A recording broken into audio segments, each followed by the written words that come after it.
সবাইকে স্বাগত। আপনারা যারা পরীক্ষা দিবেন আপনাদের পরীক্ষাটি এমসিকিউ হবে। আজকে একটি এমসিকিউ পরীক্ষার প্রশ্ন প্যাটার্ন নিয়ে এসেছি। ইনশাল্লাহ এই প্যাটার্ন থেকে 25 থেকে 30 নাম্বার অনায়াসে কমন পাবেন। ধৈর্য সহকারে সম্পূর্ণ ভিডিওটা দেখেন। আমি দেখিয়ে দিব কোন কোন বিষয় কোন কোন টপিক থেকে প্রশ্ন আসে। অনেক পরীক্ষার্থী উত্তীর্ণ হতে পারে না, কারণ একটি পরীক্ষার প্রশ্ন প্যাটার্ন বোঝে না বলেই। কোন কোন টপিক কোন কোন বিষয় থেকে প্রশ্ন আসবে সেটা বুঝতে পারে না বলেই কিন্তু পরীক্ষা উত্তীর্ণ হতে পারে না। আজকে আমি সকল বিষয় নিয়ে আলোচনা করব। কোন সাজেশন কোন বই ফলো করলে আপনারা পরীক্ষা উত্তীর্ণ হতে পারবেন, এবং আমরা আপনাদের জন্য একটি চূড়ান্ত সাজেশন তৈরি করেছি। কিছুক্ষণ পরে এ সম্পর্কে আলোচনা করতেছি। আপনাদের পরীক্ষাটি এমসিকিউ হবে। যেমন এখানে 1 নম্বরে রয়েছে বর্তমান অন্তর্বর্তীকালীন সরকার গঠিত হয়েছিল কত তারিখে। এখানে 4টা অপশন দেয়া থাকবে, যে অপশনটা সঠিক। মনে করেন এখানে এই অপশনটা সঠিক 8 আগস্ট 2024, তাহলে আপনারা বরাট করতে হবে গ নাম্বার। ঠিক আছে, এখানে বরাট করলে আপনারা নাম্বারটি পেয়ে যাবেন। আপনারা যারা পরীক্ষা দিবেন, পরীক্ষার প্রশ্ন প্যাটার্ন যেমন থাকবে সেম প্যাটার্নে আমরা একটি চূড়ান্ত সাজেশন তৈরি করেছি, একদম শর্ট করে। পরীক্ষার প্রশ্ন প্যাটার্ন যেমন থাকবে সেম প্যাটার্নে সাজেশনটি তৈরি করেছি। সাজেশনটি নিতে স্ক্রিনে দেওয়া হোয়াটসঅ্যাপ নাম্বার রয়েছে, ইমো নাম্বার রয়েছে, দুটোর মধ্যে যে কোনো একটি মেসেজ করে সাজেশনটি সংগ্রহ করুন। সাজেশনের মূল্য 100 টাকা। আমি বলি 4 থেকে আমাদের সাজেশনটি সংগ্রহ করবেন। শুধু পড়ে আমাদের সাজেশনটি পড়ে পরীক্ষা দিতে গেলে আপনি উত্তীর্ণ হয়ে যাবেন। যারা চাকরির কারণে, বিভিন্ন কাজের কারণে, অথবা পড়ালেখা একটু দুর্বল, বোঝেন কম, তারা প্রত্যেকে আমাদের সাজেশনটি সংগ্রহ করবেন। ইনশাল্লাহ আপনি পরীক্ষায় পাশ করবেন। তাই বেশি কথা বলবো না, যারা বোঝেন একটুতেই বুঝে যান। আশা করি প্রত্যেকে সাজেশনটি সংগ্রহ করবেন। আমি প্রশ্ন প্যাটার্ন সমাধানে চলে যাচ্ছি। এখানে রয়েছে 1 নম্বরে বর্তমান অন্তর্বর্তীকালীন সরকার গঠিত হয়েছিল কত তারিখ, 8 আগস্ট 2024। এখানে রয়েছে রূপপুর পারমাণবিক বিদ্যুৎ কেন্দ্র কোন দেশের সহায়তায় তৈরি করা হচ্ছে। সঠিক উত্তর হচ্ছে কোনোটি নয়, কারণ রাশিয়ার সহায়তায় তৈরি করা হচ্ছে। এখানে অপশনে নেই বলেই কিন্তু কোনোটি নয়। ঠিক আছে, সঠিক উত্তর হয়েছে। তারপরে 3 নম্বরে যেটি রয়েছে খুবই গুরুত্বপূর্ণ একটি প্রশ্ন, বাংলাদেশের সংবিধান কবে কার্যকর হয়। কত পরীক্ষায় যে আসছে আল্লাহ ছাড়া কেউ জানে না। তাই বলি অবশ্যই আমাদের চ্যানেলটি সাবস্ক্রাইব ও পেজটি ফলো দিয়ে রাখবেন। কেন? পরীক্ষার নোটিশ, পরীক্ষার রেজাল্ট, পরীক্ষার প্রশ্ন সমাধান, যাবতীয় সকল তথ্য সবার আগে আমরা ভিডিও আপলোড দিয়ে রাখি। আপনি যদি চ্যানেলটি সাবস্ক্রাইব, পেজটি ফলো দিয়ে রাখেন, সবার আগে চলে যাবে আপনার কাছে নোটিফিকেশন।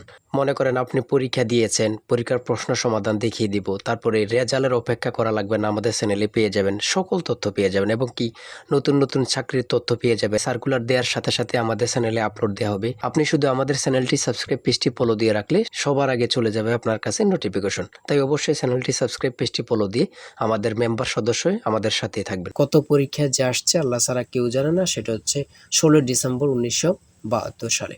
4 নম্বরে রয়েছে বাংলাদেশের মহান স্বাধীনতার যুদ্ধে বীরত্বের জন্য কতজন বীর মুক্তিযোদ্ধাকে বীর বিক্রম উপাধি প্রদান করা হয়। খুবই গুরুত্বপূর্ণ। এখানে বীর বিক্রম দিয়েছে, বীর উত্তম থাকতে পারে, ঠিক আছে, এমন কিন্তু থাকতে পারে। খুবই গুরুত্বপূর্ণ একটি প্রশ্ন। তারপরে যে প্রশ্নটি বারবার আসছে সেটা হচ্ছে ইজমির শহরটি কোন দেশে অবস্থিত। খুবই গুরুত্বপূর্ণ প্রশ্ন উত্তর। বাংলা, ইংরেজি, গণিত, সাধারণ জ্ঞান থেকে প্রশ্ন থাকবে। ঠিক আছে, আমি বলে রাখি। তারপরে 8 নম্বরে একটি প্রশ্ন দিয়েছে, দেখেন, বাংলাদেশের জাতীয় খেলা কোনটি। সঠিক উত্তর হচ্ছে হাডুডু। সঠিক উত্তর হাডুডু। খুবই গুরুত্বপূর্ণ একটি প্রশ্ন। কোন মুঘল সম্রাটের সময় লালবাগ দুর্গ নির্মাণ করা হয়েছিল। সেটা হচ্ছে আওরঙ্গজেব। খুবই গুরুত্বপূর্ণ একটি প্রশ্ন। হ্যাঁ, তারপর আমরা দেখে নিই অপর পৃষ্ঠে কি দেওয়া আছে। 10 নম্বরে রয়েছে বাংলাদেশের আইন অনুযায়ী পুরুষ ও নারীর বিয়ের সর্বনিম্ন বয়স কত। এখানে সর্বপ্রথম বলেছে পুরুষের কত, আমরা জানি পুরুষের কত 21 বছর এবং নারীদের কত 18 বছর। তাহলে এখানে সর্বপ্রথম রয়েছে 21 ও 18। এটা কিন্তু সঠিক হবে না, কারণ এখানে প্রথমে মহিলার দিয়েছে, তারপরে পুরুষের দিয়েছে। প্রথমে চেয়েছে কার, পুরুষের, তার জন্য 21 বছর। তারপরে চেয়েছে কার, নারী, তার জন্য 18 বছর। ঠিক আছে। আচ্ছা, 11 নম্বরে রয়েছে কোন উদ্ভিদের শ্বাসমূল আছে। খুবই গুরুত্বপূর্ণ একটি প্রশ্ন। হ্যাঁ, তারপরে 12 নম্বরে রয়েছে কোন ভিটামিনের অভাবে চুল পড়ে যায়। তারপরে 14 নম্বরে রয়েছে ভারত শ্রীলঙ্কাকে পৃথক করেছে কোন প্রণালী। খুবই গুরুত্বপূর্ণ একটি প্রশ্ন। এটা যে কত পরীক্ষা আসছে আল্লাহ ছাড়া কেউ জানে না। বাংলাদেশ কত সালে জাতিসংঘের সদস্য লাভ অথবা সদস্য পদ লাভ করেন। হ্যাঁ, 1974 সালে। বঙ্গভঙ্গ রদ হয় কত সালে। সূর্যের নিকটতম গ্রহ কোনটি। খুবই গুরুত্বপূর্ণ একটি প্রশ্ন। ঠিক আছে। আমি যে প্রশ্নগুলো নিয়ে এসেছি খুবই গুরুত্বপূর্ণ প্রশ্ন। আপনারা প্রত্যেকে আশা করি আমাদের সাজেশনটি সংগ্রহ করবেন। ইনশাআল্লাহ আপনি পরীক্ষায় উত্তীর্ণ হয়ে যাবেন। এদিক দিয়ে রয়েছে ২০ নম্বরে কোন বানানটি শুদ্ধ? শুদ্ধ বানান থেকে একটি প্রশ্ন আসবেই আসবে। যেমন বিভীষিকা কত পরীক্ষায় আসছে আল্লাহ ছাড়া কেউ জানে না। হ্যাঁ? শেষ প্রশ্ন উপন্যাস কে লিখেছেন? খুবই গুরুত্বপূর্ণ। শরৎচন্দ্র চট্টোপাধ্যায়। তারপরে সন্ধি বিচ্ছেদ থেকে অবশ্যই আপনাদের প্রশ্ন থাকবে। ১০০% শিওর সন্ধি বিচ্ছেদ থেকে থাকবেই থাকবে। বানান শুদ্ধকরণ থেকে অবশ্যই প্রশ্ন থাকবে। আদালত কোন ভাষার শব্দ? যেমন এইটাও বলতে পারে কলম কোন ভাষার শব্দ? তারপরে চশমা কোন ভাষার শব্দ? ভাষা থেকে একটি প্রশ্ন অথবা ২টি প্রশ্ন থাকবে। সমার্থক শব্দ থেকে প্রশ্ন থাকবে। এগুলা থাকবেই থাকবে। বিভিন্ন কবি থেকে অবশ্যই প্রশ্ন থাকবে। ঠিক আছে? এগুলা কিন্তু খুবই গুরুত্বপূর্ণ। আপনারা দেখে যাবেন, খুবই গুরুত্বপূর্ণ। হ্যাঁ?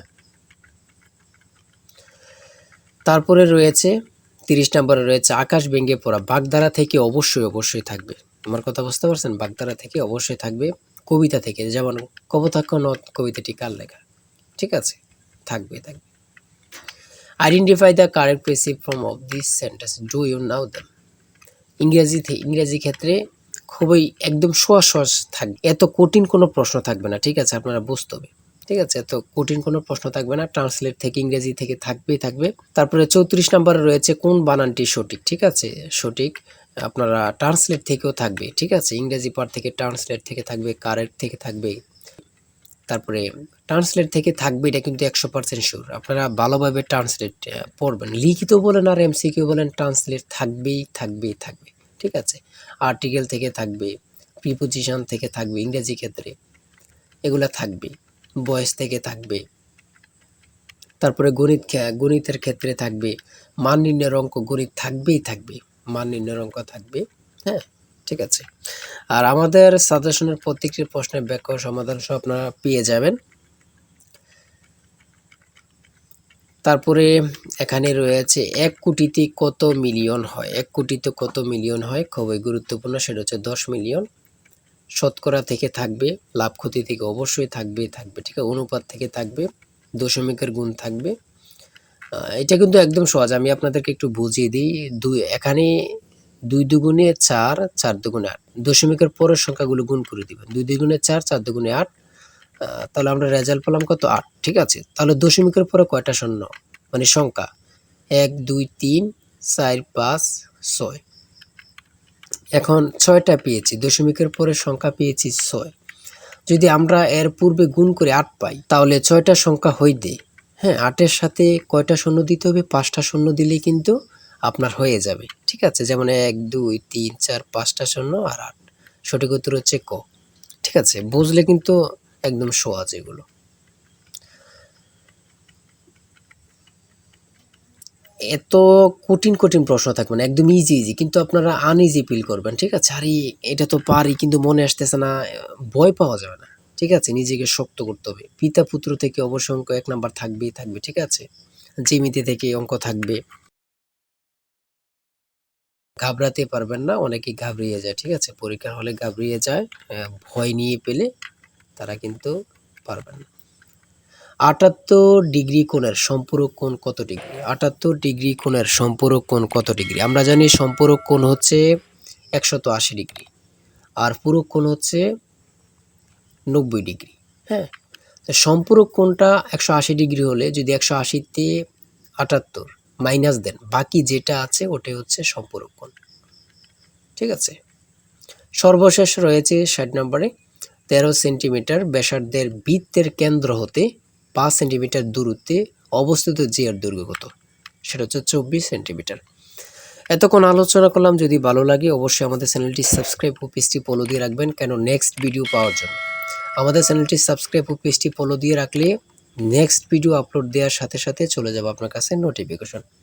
তাই অবশ্যই বলে রাখি, যারা আমাদের সাজেশনটি সংগ্রহ করতে চান, এই নাম্বার স্ক্রিনে দেওয়া এই নাম্বার হোয়াটসঅ্যাপ ইমো রয়েছে, যে কোনো একটা মেসেজ করে সাজেশনটি সংগ্রহ করুন। ঠিক আছে? প্রত্যেকে আমাদের সাজেশনটি সংগ্রহ করবেন। ইনশাআল্লাহ আপনি পরীক্ষায় পাস করবেন। আমি বলে রাখি, ইনশাআল্লাহ আপনি পরীক্ষায় পাস করবেন। যারা পরীক্ষায় পাস করতে চান ১০০ টাকার বিনিময়ে হলেও আমাদের সাজেশনটি সংগ্রহ করুন। আজকের ভিডিও এই পর্যন্ত। সবাই ভালো থাকবেন, সুস্থ থাকবেন। আর আপনার যে কোনো সমস্যা কমেন্টে লিখুন। আল্লাহ হাফেজ।